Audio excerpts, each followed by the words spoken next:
a seabird to a sea mist. I kept driving. Shush! It's time for The Shelf. Whangarei District Libraries Radio on Beagle Radio. Oh! Tēnā koutou katoa, nau mai whakaronga mai ki The Shelf, he punua pāho mai i ngā whare pukapuka i Whangarei, i Beagle Radio 88.1 FM. I pahure koutou i ngā hōtaka me o hautu ki ngā whare pukapuka i YouTube.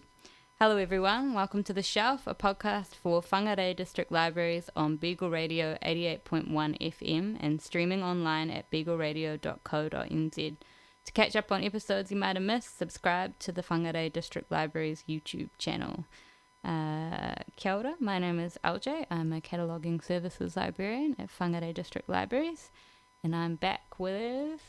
Glenn. Kia ora everyone.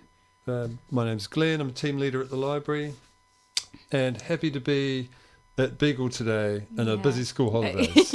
I feel like we've done something naughty. Yeah, we've snuck out. Sneaking out. There's lots of people in the library. Which is awesome. Yeah, we had a busy couple of weeks. I think the combo of the weather and the public holidays and the school holidays all falling together has really made for a good boost in numbers for us.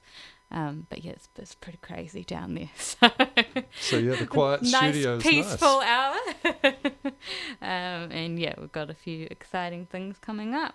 And we've been doing some exciting things too. Recently, I was one of the people that went to ArtBeat with the mobile library bus, as well as our children's librarian and Carly, our fellow host, and one of our outreach librarians, Sana, who's also been on the shelf. And we did badges, and we did a dragon eyes craft, and talked about the libraries, and it was really awesome and busy. And we saw Glenn there in a slightly different capacity, not as a librarian. Not as a mermaid bait roving musician. Yeah, that was cool watching you guys walk up and down. I think you've told me, do you do that every ArtBeat? We've done the last couple of ArtBeats. We've performed down there. And other sorts of things on the loop. We didn't do quite as much parading. We sort of tended to stay quite stationary this time. Previously, in our first time we ever did that, not for ArtBeat, but I think it was part of the Fringe Festival. Yeah. We marched and performed the entire loop. Wow. Which that back half of the loop's actually pretty empty of people. Yeah, that's also just quite a long way, just to walk, but then to think about carrying instruments and singing and someone and was playing pulling the boat. Oh wow! Yeah, so it was an experience, and since then we've pretty much said, let's not walk the whole loop again. Yeah, I think that's understandable. The funny part of it was we had some songs that we could perform together because it was a new big group, and we had songs we could perform while stationary and songs while we could perform marching. Right. The marching songs were quite limited and quite short. We knew the song Tequila, the song. Very familiar. All right, instead of shouting Tequila, we'd shout Hatia because we were by the Hatia. I love that. But that was cool. See, it's funny. Yeah. But and the other one we had was the bit from the TV show, the theme song "I Dream of Jeannie," which I don't know you'd be familiar with that. Yeah. Yes. So all we knew was that opening bit. We didn't know the whole song, and those are the things we just played relentlessly for about 3 kilometres around the loop and over the bridge. Wow! To the point where one guy, Matt, who plays the trumpet, threatened to never perform again if he heard "I Dream of Jeannie" ever again. Oh wow! Well, hopefully this year it went a little bit. No, better. it was great. It was great. I managed to get a couple of shout outs for the library. Yeah. Oh, were you there then? As we marched past the library bus. So. Yeah, I do remember. Yes, embarrassing us. Thank you so much, Glenn. Welcome. I mean, promoting us. Promoting.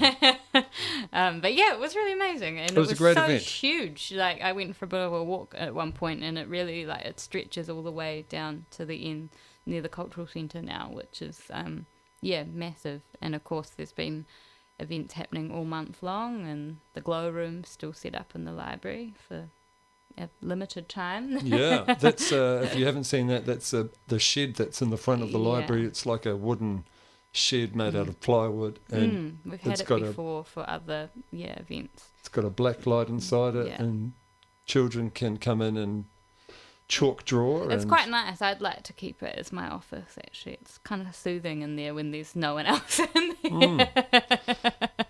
Yeah, but it's not so soothing some of the time when they're smashing the chalk on the walls. Yeah, when there's other people turning it in into there. A drum machine. But yeah, but that's been great. And you're right, ArtBeat was awesome. We had a great time. I think the team at Creative Northland did a fantastic job as always of organising that. Yeah, lots of music, lots of stalls. Yeah, so highlight was the library bus.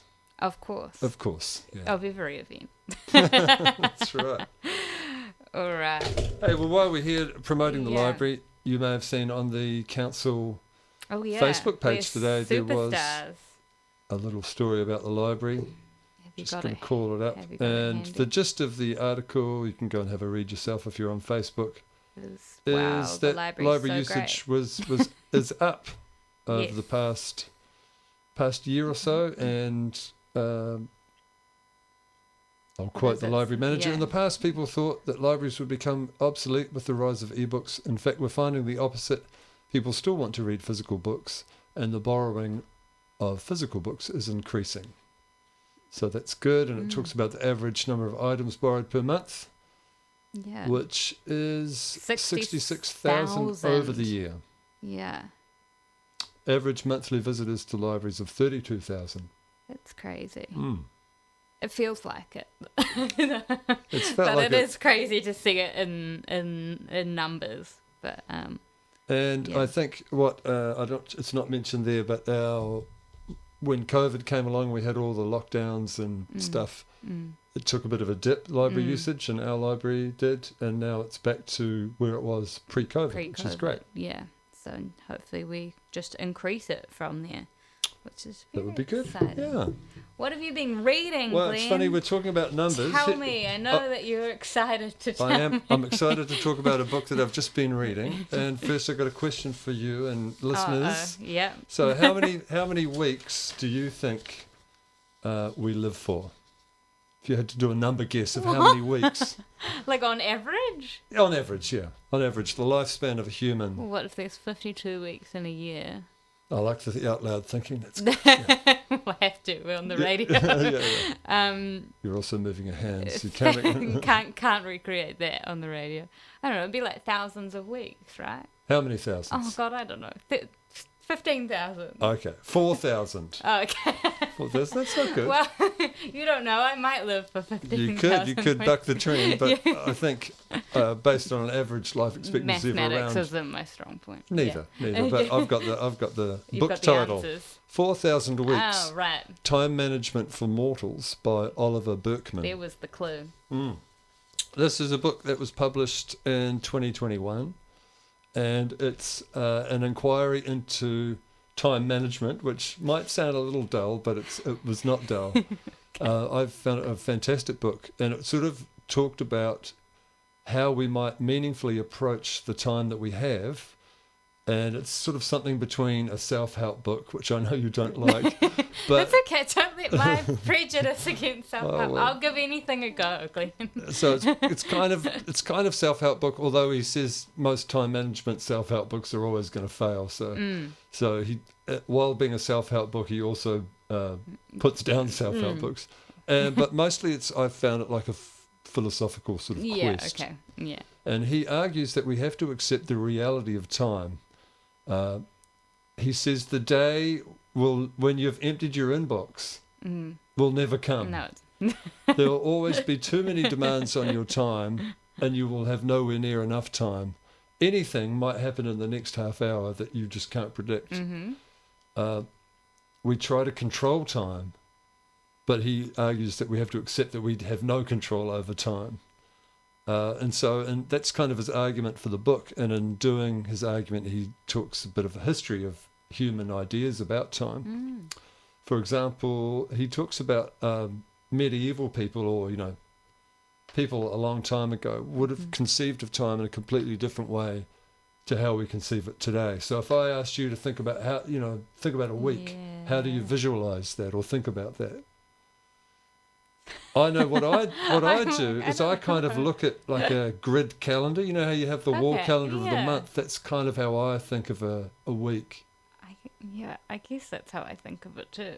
It's quite weird. I've been trying to think. It's never sort of occurred to me before. Well, I mean, for me, it's split into, what days am I at work and what days am I not at work, and then what can I, because I study part-time as well, then it's sandwiching all of that stuff around it. So yeah, I feel like that's... Well, this book might be for you. It does sound interesting. If we asked a medieval person, they would conceive of time in a completely different ways. They might think about sunrises to sunset seasons. Seasonal, If we said to them, "Oh, what are you doing on Tuesday next week?" They'd probably go, "What are you talking about?" They might say, "Oh, I'll see you in a bull's piss." You're like, as in that amount of time that a bull takes to go for a wee. Okay. I said I was going to mention a swear word on the radio, so there you go. Swear word? Okay. Yeah, I don't know. Well, that's another episode. But also, I don't even know how long that is. Well, if we were living with our animals in our house, I suppose we'd... You'd know. Yeah, that would be a familiar unit. Well, it's not going to take all day, is it? I will be Googling after the show. Sorry, continue. Just do it at home. Not on the work computer. He says that the need to start controlling time came from when people started organising groups of people to do things together. So, I mean, if you have to fight a war or do some communal activity, you want to meet up, you kind of have to have an agreed time, right? Yeah. For example, if you want to win the war, one funny one, he said some of the first time pieces were developed by monks because they all needed to get up really early in the morning, pre-dawn, to do their morning prayers. Yeah. Their strategy before they had timepiece was to just make one person stay up all night, chart the course of the stars until a certain point. That's great until it's cloudy. Yeah. Or what would happen is the monk would typically fall asleep. Yeah. And then you've missed your... So they created a timepiece. Another question for you. Oh, okay. Yeah. LJ, are you feeling time poor, overstretched, never doing the things you really feel you should be doing? Do you feel like you've got too much to do and too little time? I've got ADHD, so I feel like that every day of my life. Okay. Well, you wouldn't be alone, because most people, I think, in our modern world feel this way. And the author, which I might have mentioned, Oliver Burkeman, he argues that we're the product of two things: the sharp decline of faith in an afterlife and the Industrial Revolution. So previously, we might have thought, oh, if I can't get it done, I've got eternity in the afterlife. Oh, God. What? Too heavy? I don't want to be doing all the stuff I'm doing on Earth in my afterlife. Aren't we supposed to be having a good time? Well, there you go. That's what they say.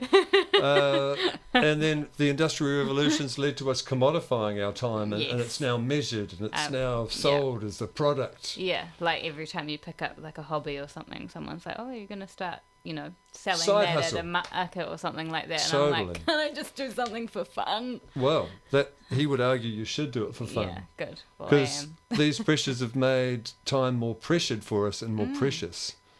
And a lot of our anxieties, Berkman argues, derives from the fact that every moment of our existence is sort of shot through with a nagging sense that we might be wasting the little time that we have. And there you get into blimmin' side hustles. Oh, no, it's not enough just to make have a something. job and then make, I started learning crochet last year, and people are like, how are you going to commodify that? You could, and I'm like, oh, I just for fun, like. Great. That's really good. Well, I think that's good. Yeah.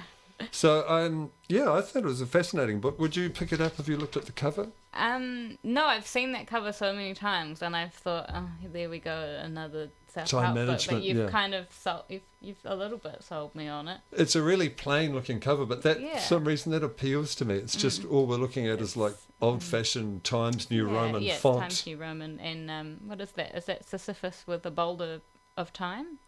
Oh, you've got me. Yeah, it looks like time is sort of, he's holding up time and it's weighing him down. Yeah. And it's just I was after thinking 4 of o'clock. him pushing the boulder up the hill. Oh, that might be Is it. Because that's only to see it roll back down again. Yeah. That's the metaphor that's used in the book as well. There you go. You don't even need to read it. So, a really enjoyable book. I'd recommend that to you, LJ, and anyone else who likes a little bit of philosophy to make you think, a bit of humour, and a little bit of sort of self-help, to help us reflect. It's kind of like it's not kind of your standard health self.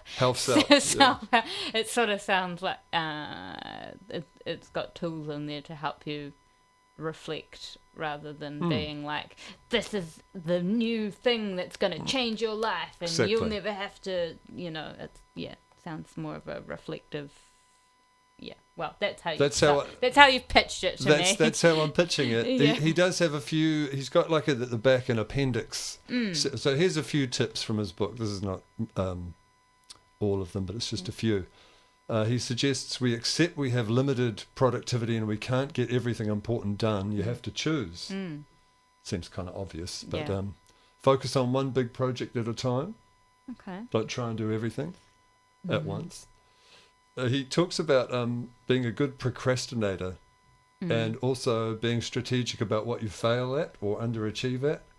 You know you can't do everything, so choose something to fail at for a while and then pick it up another time. Okay. Social media causes us to care too much. So he says consolidate your caring and pick your battles as to what you support and devote energy to. And then my favourite one, embrace boring and single-purpose tech. Yeah, nice. Yeah, I'm into that one. Yeah. Would you do this? I had a week. This could. Would you just say for 1 week, my phone's just going to be a phone? Everyone, if you want to call me, get in touch. I'm not doing anything. I'm just going to use my phone. Aspect. No apps. No digital. I've kind of thought about that over the years. Of like, I kind of. I've already started to. I like get people's numbers now because I feel like everyone, you have people on like Messenger or Instagram or whatever social media thing, and I'm like, can you just text me? Like, I don't want to go on an app. Like, just text me. So I already sort of see me do that. But yeah, I would definitely. I just need Spotify. Ooh, yeah.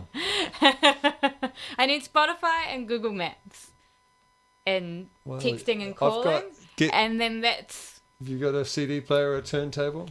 I do. I've got my record player. Yeah. There you go. Just for a week. Can't get everything on. For a week.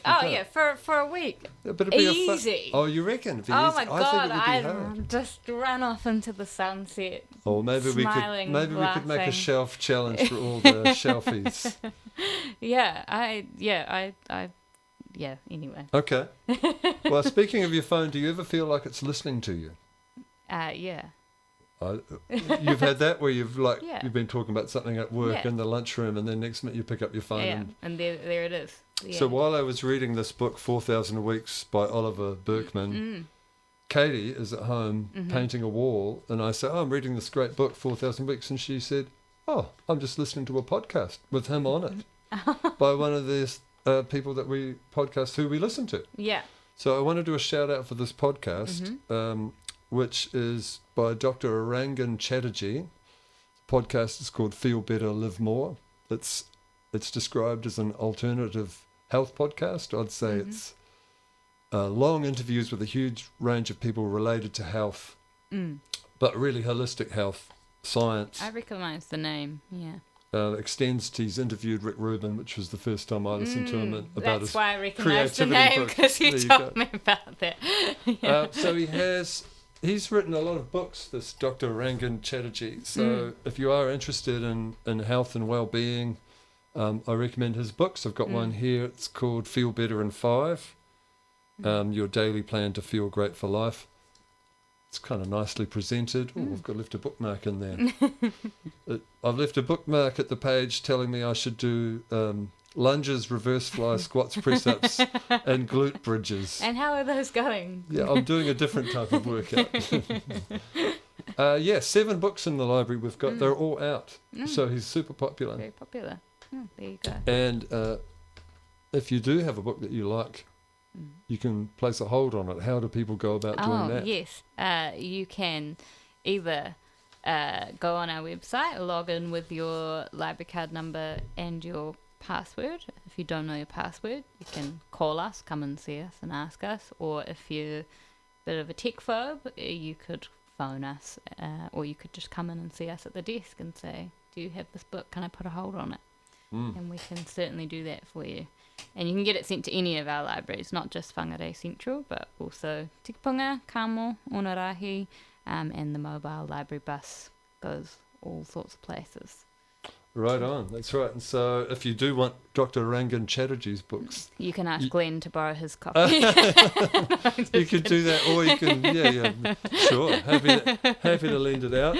The alternative is to use your local library. Yes, place a hold. That's what you should do. It's what you've got to do with all the popular books. Yeah, definitely. Hey, well, we've got a song lined up. Yeah. Time for a song, da-dumpch.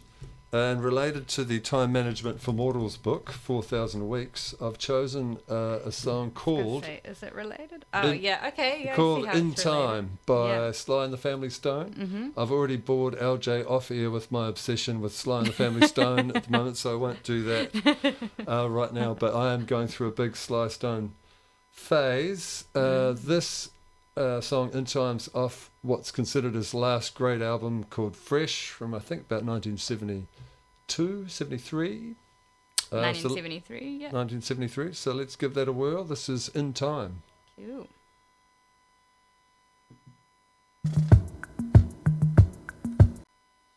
All right, you're back listening to The Shelf, Whangarei District Libraries radio show and podcast on Beagle Radio, 88.1 FM, www.beagleradio.co.nz. Thanks for joining us. My name's Glenn, and with me is LJ. And coming up now, we've got an interview with a local illustrator called Aki Fukuoka. Aki, if you don't know her, you might know some of her work without even realising it. She's an illustrator of a really famous book series for children called Billie B Brown. And written by Sally Rippon. And Andy, our fellow Shelfie, has done an interview with her, and we'll be playing that in just a second. You might also recognise some of Aki's work if you come to the Central Library. Up on the wall in the children's room, 3 sort of white boards, and they've got her illustrations all over them. That was done at the Whangarei AMP show 2023. She did a live drawing session, and children came up, wrote down what they wanted her to draw into a box. She drew out at random and then turned them into real life drawings, often with cartoon sort of pictures of the children themselves in the picture. Really amazing. And she just drew for 4 hours straight so you can see those. And she's also helped us out before and done presentations in a children's summer holiday program a year or so ago. So that's a little bit about Aki. So let's play the interview now. This is Andy interviewing illustrator Aki Fukuoka. I am here with Aki Fukuoka, the illustrator of the Billie B Brown series. We first met at the Plunge Comic Festival here in Whangarei, where I was making badges with the old discarded comic books, and we started talking. And I met Aki there. And she told me that she was an illustrator of children's books, and here she is. Hello, thank you, Andy, for inviting me for your podcast interview. I actually remember when we first met, you were cutting up, I think, One Piece book, turning them into badges, and I was like, what are you doing? And I told you, once you're done with them, once everybody has cut all the faces out of all the characters, please let me take that art book home. Because, and that was our first meeting. It felt wrong the first time I had to do that, but we will order more because they're so popular. In fact, anything you see that's being discarded, it's just a testament to how popular it is. That's true. Someone there was almost teary-eyed when he saw we were cutting up his favorite Batman comic, Mad Love. Well, my kids still read that holy One Piece art book, because you can still make out the characters even though they're missing faces. They're still, yes, they still enjoy reading through those pages. So there you go. Yeah, and we almost couldn't keep up with the demand. The kids were so excited. Yes. Your station was very popular. Oh yeah, I think I had to tell them to form a queue. Yes. So let's talk about your illustrations. I brought one of your books here. I did read a couple of them, and this one I just took off the shelf because I noticed Billie always has a soccer ball. Is that just part of her character, or are you a soccer fan? No, well, I don't write the stories. Sally Rippon, she's the current Australian Children's Laureate. So she's a best-selling female author in Australia now. But 15 years ago, when she initially started writing the series, she knew that she wanted to write a character based on quite a feisty little girl. And so not a traditional girl, but a girl who, her best friend is a boy named Jack, who's her neighbour, and she doesn't mind getting dirty. She's quite feisty. She's very brave and a very emotional girl, so she's got a lot of big imaginations. And then she has her sidekick, Jack, who kind of tames her down sometimes when she gets her imaginations and take over her actions. So, and I think that was really very much based on how she was growing up. And then the publisher approached me to illustrate the series. At that time, we just thought we'll just release 4 books and see how it goes. It was actually my first job that I was given, from any publisher. And obviously I was like, yes, please, okay, I'm gonna do the job. And I was very excited. But when it came to designing the character, I was given a lot of freedom, which was great. I say freedom, but I had to spend about a month just drawing the character multiple times. I think I drew over 50 different versions of Billie B Brown characters, and that final one we were all happy with. And during that character design, I just put in a lot of my take on the character. I have not read the stories yet. I was just told it's based on a feisty, active girl. Her name is Billie B Brown, and maybe she's aged somewhere between 7 and 8 years old. And that's all I was told. So I drew her with soccer ball, and I drew her with little scratches, thinking, maybe she likes to try and climb trees. So a lot of things I drew during that character development. I think that also influenced the future stories that Sally came up with too. So I think it was a bit of a combination, because now the series has 30 titles actually. We have our next, the 28th, 29th and the 30th book coming out later this year. So we weren't expecting it to be so popular. So we're very happy. But Sally very kindly says it's a joint effort, which is very nice. Yeah. Well, that's great. So as for you, how did you get started with illustrating? I always liked to illustrate. I think like everybody else, you kind of get given crayons and paper, kindy or at home, and that's where you kind of start. And in my case, I suppose I just never really stopped. And I had siblings. I'm one of 5 children. We all like to draw and we all like to tell stories. And I grew up in Japan. I was there till I was about 8 years old. And in Japan, there's lots of picture books too, but a lot of comics like Japanese manga and stuff, which we had at home, and we just loved copying whatever favorite characters that we liked. Then we'll draw our own stories. So that's like one of my favorite hobbies that I had. And then during high school, I chose, and we call it the Asian 5 subjects, like statistics, calculus, biology, physics, and calculus. That typical maths and science. And then I got to choose one more subject, so I was like art. I really liked art.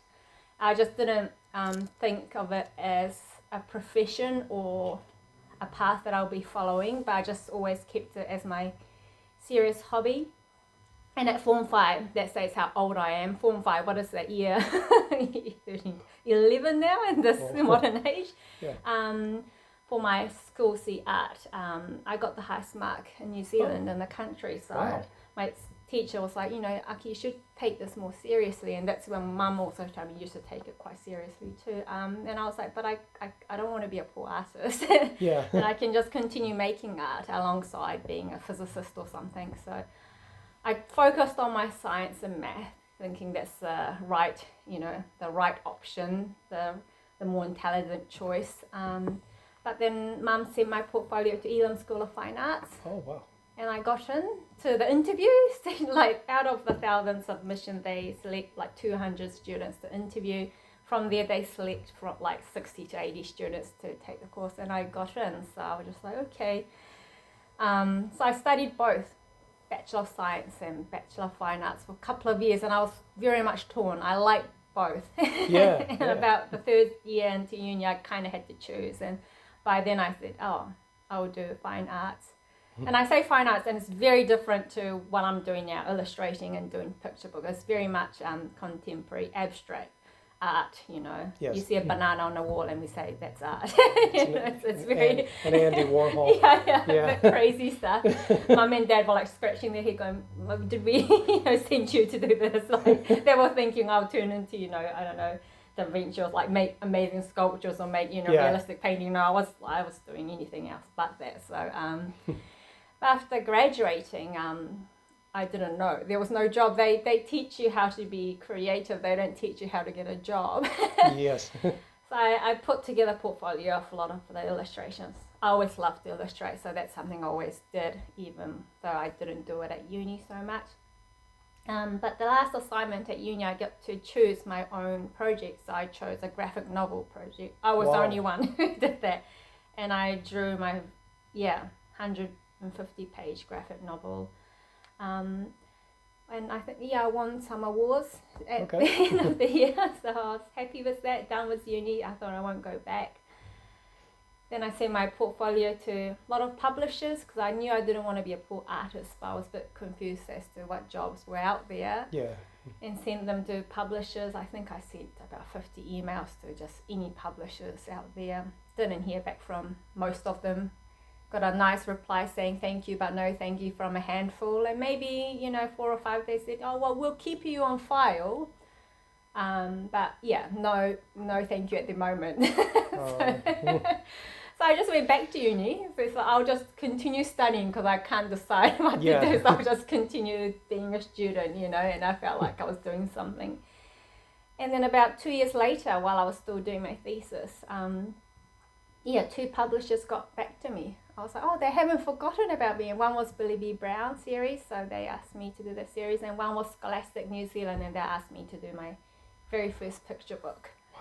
And since then, I just kind of went full-time illustrating children's books, along with other gigs, sometimes teaching and stuff like that to supplement. But I just never stopped illustrating for children's books. Well, that answers a few of my other questions. Yes. Okay, yeah, I was going to ask about art school, but you did that. Yeah, I did that. As for, you mentioned that you really liked manga when you were a kid. Yes. What is an illustrated book that really inspired you as a burgeoning artist? I mean, when I was a child, Mum, she loves books, both Japanese books and also international. Like, she was a big hoarder of children's books and adults' books. So we always had a huge library at home with lots of books. I was very blessed just to have, so much inspiration right there. And I think one of my favorite books that comes to my mind now is Raymond Briggs' Santa Claus. What else did he do? I'm trying to think of the actual title. They come to me in Japanese, but they are translated from English. But there's like Father Christmas. I'm sure that's what it is. But they are like graphic novels. You know? But written and illustrated by Raymond Briggs. And what other books? Trying to think. A lot of the classics. Where the Wild Things Are, The Night Kitchen, and a lot of Japanese picture books too. There's a series called 14 forest mice, I suppose that's what you would call it. It's a Japanese one, and I just really love that. Just every page is a full page of just these 14 mice doing their stuff, and it was just cool. just them like making houses in the big tree and like making dinner, and I just loved watching them like do their everyday stuff, but in the magical forest was doing their little washing and making their bread, and I just loved that series. I'm just surprised it's not really gone international. I haven't seen it in New Zealand. I know they're sold in Europe, but not in New Zealand, and that's a very I think any Japanese person would know that series. Wow, all right. I want to ask you about another inspiration, more artistic. I looked at your website. Yes. And some of these really reminded me of maybe someone you know, especially that's a self-portrait here. Is that correct? correct? It's not a self-portrait, but it's okay. thank you. But yeah, just a female character I drew. Kiekaha, yes. But it reminded me of Muka, Alphonse Muka. It's funny you say that because I think I was inspired by a lot of manga artists that were inspired by Muka's art. Like Sailor Moon, people might not notice, but sorry, that's my daughter. She's just joining us on the interview. So Sailor Moon manga artist was very much inspired by Muka's work, and there were a few other manga artists that wrote manga specifically for girls that were inspired by a lot of Renaissance art. And naturally, because they bring a lot of decorativeness, very different to boys' comics that are naturally brought into the Western side quite easily because they already know the market's already there. A lot of the American or Western comic are already targeted to young boys or men in general. The superhero market's already defined in the Western market. So I think that's why Dragon Ball was quite smooth sailing to cross over to the Western side. Anything that's based more fantasy like Pokemon, that's easy to transfer over. With the girls stuff, I think they weren't sure maybe because that audience hasn't been defined yet. They're not sure if it'll sell. So I'm a bit sad I haven't seen many girl manga being transferred over to Western side, but Sailor Moon has been, and and I loved Sailor Moon growing up, but many other mangas. There were just hundreds and hundreds that I can just think. I can't think of the titles off my head, but there's just so many. Yeah, when it comes to graphic novel or manga, Japanese comic, it's just they're in abundance and very accessible, very affordable. Yeah. And adults, kids, both genre.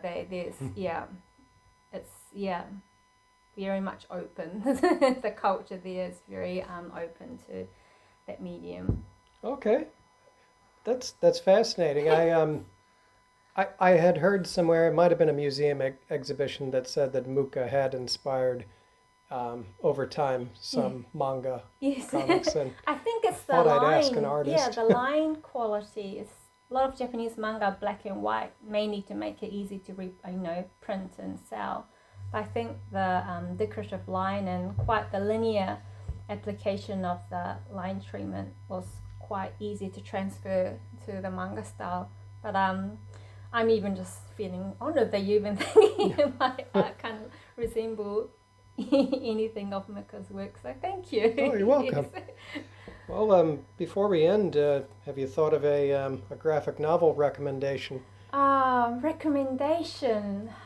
Gosh, I wish I can think of a good one. You actually have amazing collection in this library. Currently, I like, because I'm actually working on a graphic novel project now. It's a bit of a secret. I can't say much, but it'll be coming out next year. Oh, excellent. So we're starting with a publisher, so it'll come out next year, late next year, I think. So I just finished off roughing out 150 pages of the first book, and I'm brainstorming the second book now.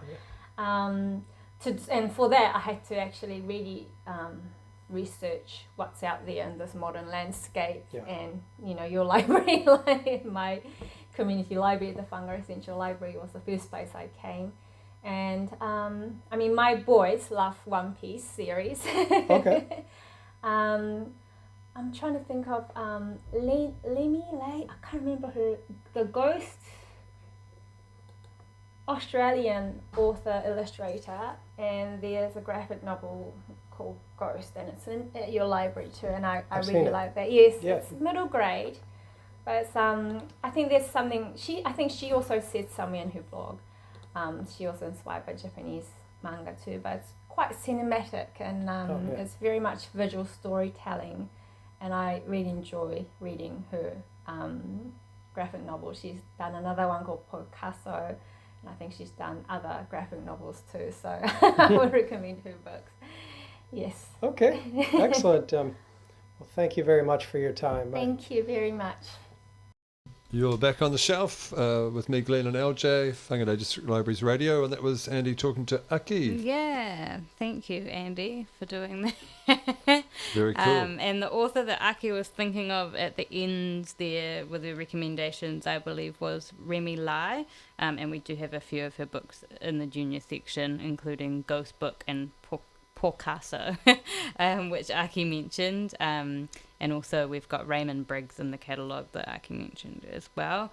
And then if you want to see more of Aki's work, of course there's the Billie B Brown series, but she also illustrates the Sam Kerr series, Lily the Littlest Angel series, and I think she's also illustrated some of the Go Girl series as well. But if you just search Aki Fukuoka in the catalogue, you'll be able to see what we have, and you can check out her website at www.akiart.co.nz. So that's AKIART.co.nz. Nice.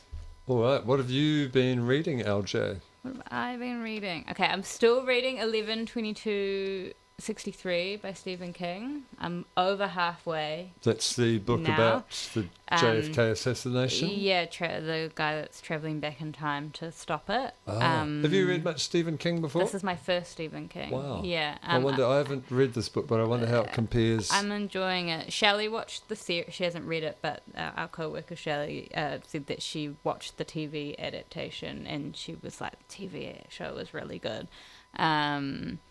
But I'm enjoying it. But I've finished some other books in the meantime while I've been reading this one. So I just read Down with the System, a memoir of sorts by Serge Tankian, who's the lead singer of System of a Down.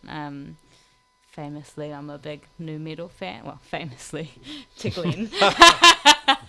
And the whole world maybe not knows. famous to the shelf, but just Google it. LJ, nu metal. Yeah, the whole world's talking about it.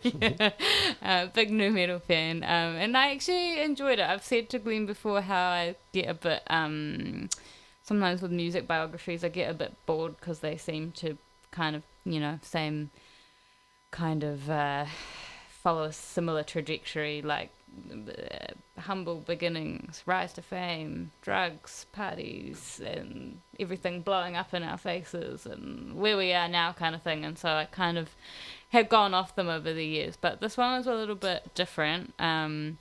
He's born in Lebanon, but he's Armenian. His grandparents escaped the Armenian genocide, and all of the members of System of a Down have Armenian backgrounds, immigrant backgrounds, and so kind of a lot of what was happening alongside their music career was talking about the Armenian genocide, because I'm not going to be able to do it justice in a few minutes, but it's not been officially recognised everywhere that it was in fact a genocide, so that's been a big part of their story as a band, and also for him personally.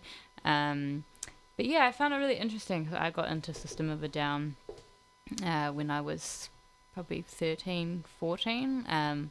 There used to be a shop on John Street, I think. Oh, was it John Street or the one over Maybe it was the one over near the movies. What's that? Cameron Street? Anyway, James. not important. One of those ones in town there.